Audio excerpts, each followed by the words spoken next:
All right, welcome to Fresh Fitness. My name is Tim Boris. I'm the owner of the company. And you just click like on our Facebook page. Then I want to thank you for that. Welcome to the Fresh community. And to say thank you, I'm going to do this little video for you. Now, this video came about because metabolism is one of the biggest questions we get from clients, or the biggest gray areas for a lot of people. People get frustrated. They think their metabolism's slow. They're not quite sure what they can do. So we're going to do a big picture overview of metabolism, the things that affect it, what you can do to make some changes today. Really important stuff, so stay tuned. So the first thing I'm going to do is talk about your overall metabolism. If I draw a little circle here, representing your whole metabolism, 2/3 or more like 70% plus of your calories that you burn on a day-to-day basis. Sorry. There we go. Not quite. That's more like 70%. So I'm not a math whiz, I'm a trainer. But the fact is, 3/4 or more of your calories come from rest. So we call that your resting metabolic rate.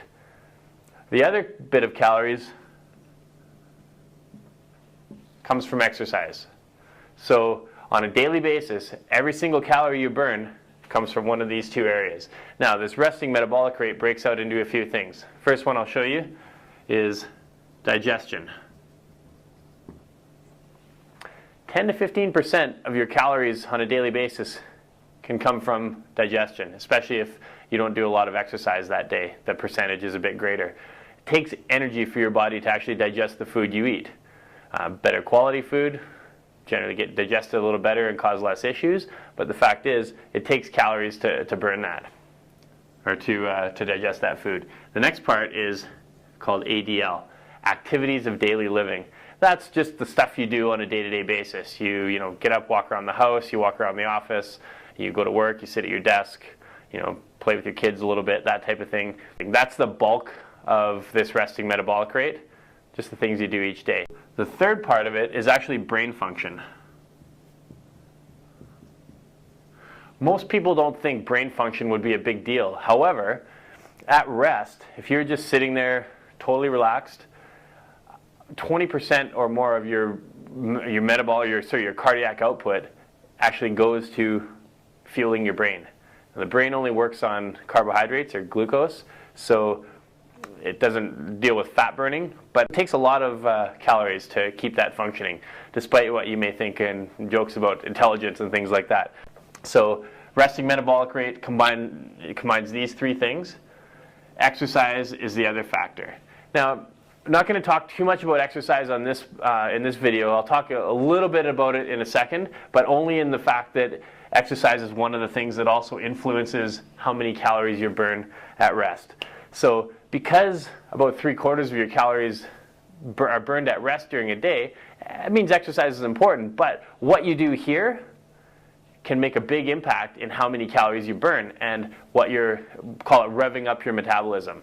So a lot of people have resigned themselves to the fact that they have maybe a slow metabolism.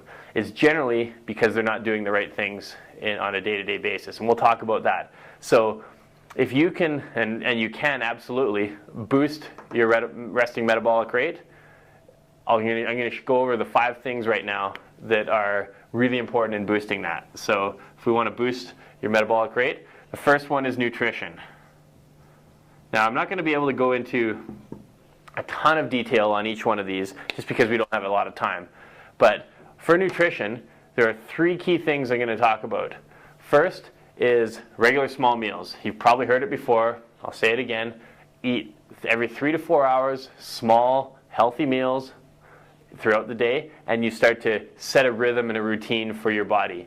Your body starts to say, oh, great, I know I'm getting more calories in every 3 to 4 hours, so I'm okay continuing and burning energy. Whereas if your body doesn't think it's going to get food, it starts to hoard everything and shut down, and that's the state most people are in these days. They struggle to lose any weight because they're eating the wrong things, they're eating at the wrong times, they're not eating, or they're just eating too much. But the fact is, there are a few key things that we'll go through that make a big difference. One of them is regular, small meals. Apologize about my writing right now. If you can't read it, that's all right, we're talking about it. The second part is eating like an inverted pyramid. And sorry, that should be this way for you. I'm writing on an angle, but it's an inverted pyramid. So that means that your body needs energy throughout the day. So when you should take in calories is earlier in the day so the body can utilize that energy. What most people do is they eat like a regular pyramid. They don't eat as much throughout the early part of the day when the body actually needs energy, and then right before bed they eat this massive meal and then go to bed and they wonder why their body says, all right, guess I'm just going to store it. Really common situation. You look at almost across North America, it's the big sit-down dinner with the meat and potatoes and the starchy carbs. And in fact, meal or dinner in most places is one of the most balanced meals. They generally eat the better quality ingredients. However, they eat too much of it, and it's at the wrong time of day. If you flip that whole day upside down, having a breakfast like that would be fantastic. But most people don't. And that's just a mindset thing, but we'll get into that. So the fact is, eat more of your calories throughout the earlier part of the day. Breakfast and lunch should be your two larger meals of the day. Dinner should be a nice, light, small meal. Think of like salad with a little bit of protein on it. Great option for a dinner. Whereas lunch and breakfast can be a little more hearty.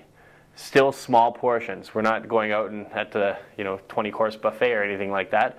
You should be able to fit all of your meals on a side plate. That's one of the most simple things that you can do right away to change your portion sizes. You don't even have to change anything you're eating. Just go from a big plate to a side plate. You should be able to easily fit your protein, your carbs, your fats on that side plate. So the third thing is metabolic typing. I'm not going to go into a ton of detail on that because it's a whole other seminar. Some of you may have seen me speak on that in the past. It is absolutely critical to figure out what your metabolic type is.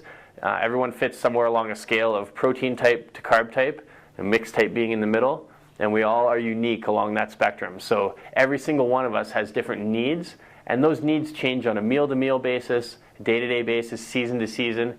Sounds really complicated, but in fact it's not. Once you learn how to understand what your body's telling you, you never have to worry about weighing food, measuring out calories again. You just eat small portions in the right ratios of carbs, fats, and protein, and you'll be golden. It's really such a fantastic concept. If you'd like more information on that, just send us an email. Happy to discuss the details. We have a whole coaching process we go through regarding the metabolic typing, and people see fantastic results from it. So that's one of the other things. I'm just going to throw a little bonus in there in terms of the carbs, fats, protein aspect of the nutrition, and that is every major meal, so breakfast, lunch, and dinner, you should have all three of those macronutrients: carbs, fats, protein. All three. In your snacks throughout the day, you should have two of the three. So it could be fat and protein, it could be carbs and protein, carbs and fat. Doesn't matter as long as you have two of the three. You can have all three if you want, but what we want to avoid is just having one. And the reason being is most people, when they just have one, it will be carbohydrates. They're plentiful, they're cheap, they're readily available, you can find them anywhere. And what they do is spike your blood sugar, and they throw off your whole metabolism for the rest of the day. And it's a bit chaotic trying to get back onto that. So if you have two of the three, it's going to help balance out that carbohydrate response. Still small meals, small snacks, but think of every major meal, all three, every snack, two of the three. So that's a little trick. The next one we're going to talk about is exercise. Okay. So exercise, there's so many things we can talk about at exercise, but I'm going to break it down to the fundamental essentials. At Fresh, we call it training for the sport of life. Now, most people when they go to the gym they're putting in time, but they're not really being effective. I see people all the time that tell me, oh, I work out 6 days a week for an hour. I'm like, I don't work out 6 days. My longest workout in the last 6 months has been about 45 minutes. And the fact is, you don't have to spend that much time in there. If you want to, it's great. If you're training for something specific and you need to do that, awesome. If it's about getting fit, losing weight, feeling good, and just being able to do things in life, you do not need to spend that much time. So the problem is most people are just doing the wrong things. in the sport of life philosophy, we teach movement first. Most people think about muscles. They go in, it's leg day today, it's chest day, it's arm day, and they say, oh, I'm going to do bicep curls and leg extension and leg curl and crunches, and I'm going to work all these specific muscle groups in isolation. But what they don't do is actually teach the body to connect everything together. So use the analogy of a bodybuilder. Really simple. You can use the weekend warrior if you want. The fact is, most people, when they go to the gym, they'll do like the machine circuit, or even if they do free weights, they tend to do isolation exercises. Lat raises, front raises, shoulder press is a bit more complex, but bicep curls, and they'll do very static type motions. And they work individual or small groups of muscles. They don't connect everything together. So their body is used to doing all these little small things, and then in life, you get asked to pick up your kid from the ground and lift them up overhead, or carry a kid on your hip while you're walking down a flight of stairs, or carrying a duffel bag plus groceries and all these things that are creating all these crazy forces on your body, and you have to stabilize, you have to balance, you have to be control, you have to have strength in certain areas. And if you haven't trained properly for that, you're setting yourself up for failure every single time. I make a joke that the fitness boom of the 70s, when people were using the Nautilus all the time and doing the aerobics and things, were set up the physio boom in the 80s because people wanted to be more active. They were doing all this isolation stuff, and then they'd go out and try and play a sport on the weekend or do something that was more active and call it functional, and they would get injured because they had not trained their body for what life required of them. So that's why we call training for the sport of life, and it's all about movement, function, teaching people how to balance, stabilize. Once we can teach the movement, then we say, yeah, we can get you stronger, we can get you faster, we can get you more lean, we can do this. But being lean and looking good in the mirror is useless if you can't do anything with that. If you're going to be a magazine model and all you have to do is stand there and look good, hey, great. But that's not the reality of life. People have to go out and do things, and we want people to go out and do things. We tell people that what we do in the gym is to help us do things outside of the gym. And if your sole purpose for exercising is because you want to lose weight and you just do a few times a week on the elliptical, we're probably not the right place for you, because we go so far beyond that a lot of people are shocked. And it's a ton of fun. It teaches you to have fun with exercise, but it goes back to why are you doing what you're doing and how are you accomplishing your goals? And so many people just waste hours and hours and years and decades in the gym putting in this effort but getting nothing out. So we like to tell people it's easy to get you twice the results or 3 times the results in half the time of your normal program, because we're actually focusing on the right things and doing things, and all of a sudden, lo and behold, you have fun with exercise, and it starts to be a joy to actually come to the gym and to do things and then to get outside and be more active. So that's something to really consider. If you're dragging your butt to the gym every day, it's probably because you're bored stupid and you're doing things incorrectly. You might be getting injured, or you don't know what else to do. So we'll talk about that in a little bit more. The next thing, so I'll just put sport of life here. Sport of life to remind you. The next thing is stress. And stress is huge. It's massive in terms of the impact it has on people's metabolism. If we go back to the biggest questions people have, they're struggling to lose weight, they feel that they're not getting any results.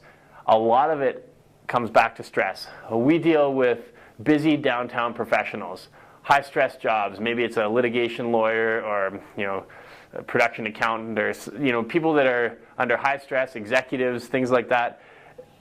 The fact is, stress is a part of normal life, and until you're taught how to deal with it effectively and you have outlets for that stress release that are healthy, there are always outlets for stress release that aren't healthy, drinking, doing drugs, all these things.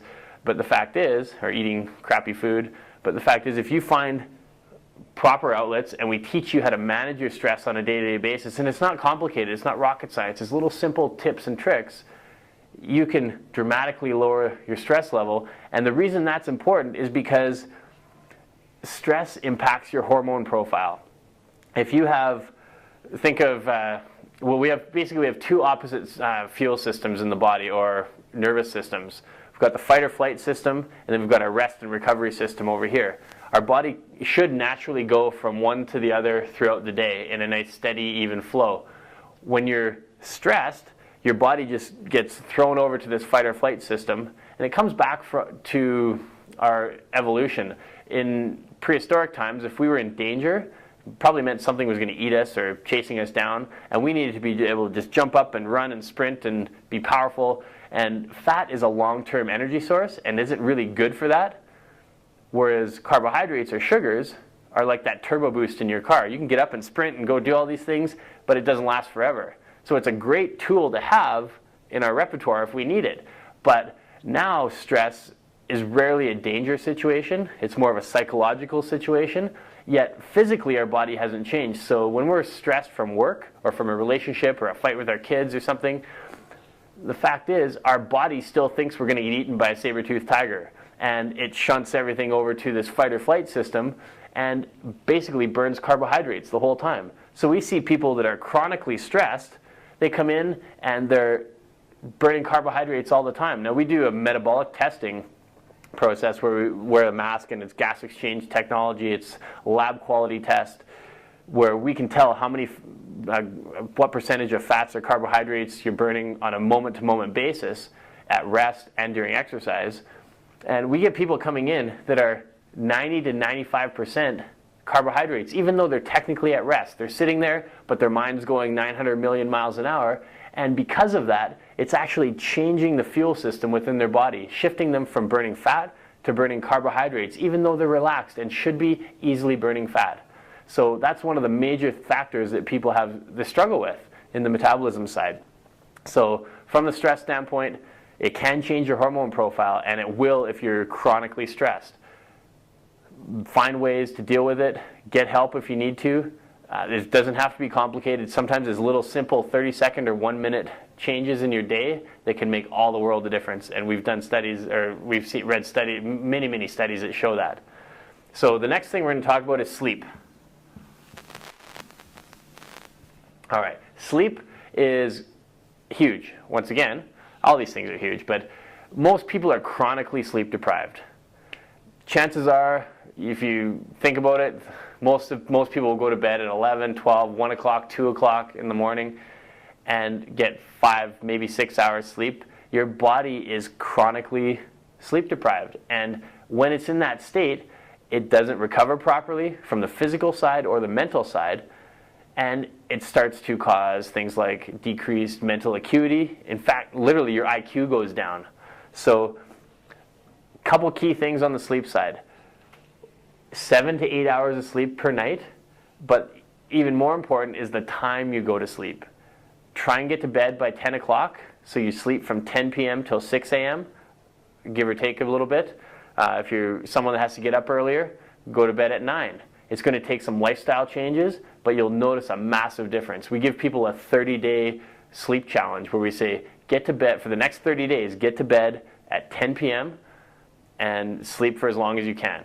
If you have to get up for a certain thing for work, set your alarm, of course. Don't sleep in. That tends not to go over well with the boss. But get to bed by 10 p.m. After 30 days, you'll notice a tremendous change in your mental outlook, how you feel physically, how rested you are.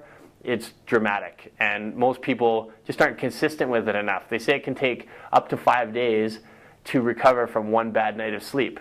So you have to be consistent with it.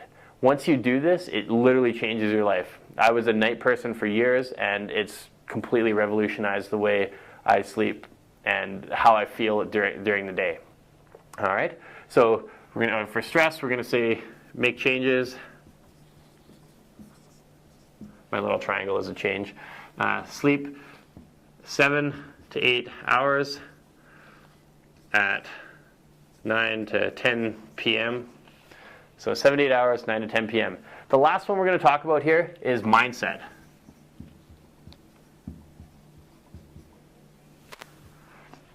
Sounds a little frou-frou, but the fact is mindset is massive. It probably, I guarantee it's going to take over more than the rest of these. Mindset determines everything. A lot of people are unsure of how that is, but the fact is your body or your brain can actually change the cells in your body. So what you're thinking actually becomes your own physical, your reality. And you talk about, if you read any self-help books and things like that, it's funny. It's true. A lot of people take it off the deep end and, have a bunch of crazy stuff to do. But at the base level, my degree's in psychology. I've taken the biochemistry and the abnormal psychology, and how the mind interacts with the body is astronomical. We still know very, very little about it, but what we do know is your thoughts create your reality, and they can actually change physically at the body. They've done studies with people in cancer wards where they visualize tumors and they can actually reduce the size, and there are things like that happen. So when you can focus your mind on something, it makes a huge difference in being able to get all of these other things done. So if you have a negative mindset, it's going to set up barriers for you time after time after time again. If you have a positive mindset, it's going to open doors for you all the time. And as sort of nebulous as that sounds, it makes a big difference. Knowing that it can also change the cells in your body, we see this on a day-to-day basis with our metabolism testing. When we're testing someone and they come in and they're sitting there relaxed and they're going along at a nice steady state and their fat burning's at a certain level, and all of a sudden their fat burning goes and drops through the floor, I'll often ask them, what were you just thinking about in the last couple minutes? And they're like, work deadline, or I just had a fight with my kid, or something like that. The fact is, on a moment-to-moment basis, your brain changes your hormone profile, changes the cells of the body, changes the metabolism, the fuel system in your body. So if you're sitting at work stressed out, chances are you're literally, go back to the stress side, you're changing your metabolism. You're changing what fuel is being burned. Are you burning carbohydrates or burning fat? So mindset comes into that. If you have a positive mindset, or you find yourself getting into a negative mindset and you can pull yourself back out and rephrase that situation, it makes all the difference in the world. So if we look at all of these things here, the next steps that we're going to take are what we do with clients. This is in a nutshell what Fresh does. We take all this information from people's lives and we piece it together to find the best plan to get them from A to B. Most people, when you go to a gym or to find a trainer, you're going to get mostly this, and you might get a little bit of nutrition, but very rarely are they going to be talking to you about mindset, sleep, stress, tying it all together, putting practical, proven strategies in place for you. It's about getting all these pieces in place, giving you the information to be able to make the changes, and then having the accountability of a coach that's going to walk you step by step through that. So that's what Fresh does. That's what we're good at. That's what we're passionate about doing. We have been doing it for years. I've been in the industry 20 years. I've been in Calgary for 10 years. So if you are in Calgary, I encourage you, come in for a free consultation. Just book it on our website. Come in, no obligation at all. We'll go through all these things. If you decide that we're not the right place for you, or if we decide that you're not the right client for us, because we do screen clients, we want to make sure we're working with people that are passionate about making a change in their life and committed to doing what it takes. And not everyone's in that situation, and that's fine. We're okay with that. So if you are in Calgary, book a free consultation. We'd love to meet with you and go through these details. If you're not in Calgary, we have some exciting stuff coming up that is going to allow people to get in touch with us and do phone coaching and things like that, as well as we're launching an online portal that's going to have videos like this that walk you step by step through the whole process. We'll have workouts online. We'll have all these different things that you can access as a member in that portal site. So stay tuned for that. That's coming soon. But as I said, book a free consultation if you're in Calgary. If you're not and want to talk to us on the phone, by all means, send us an email and we'll set up a time. Thank you very much for hitting the like button and for watching this video. And if you have any questions, we're here, happy to help. Thanks a lot. Check out freshfitness.ca. Also, we have an online wellness magazine, freshfitnessmagazine.com. Check it out. Let us know.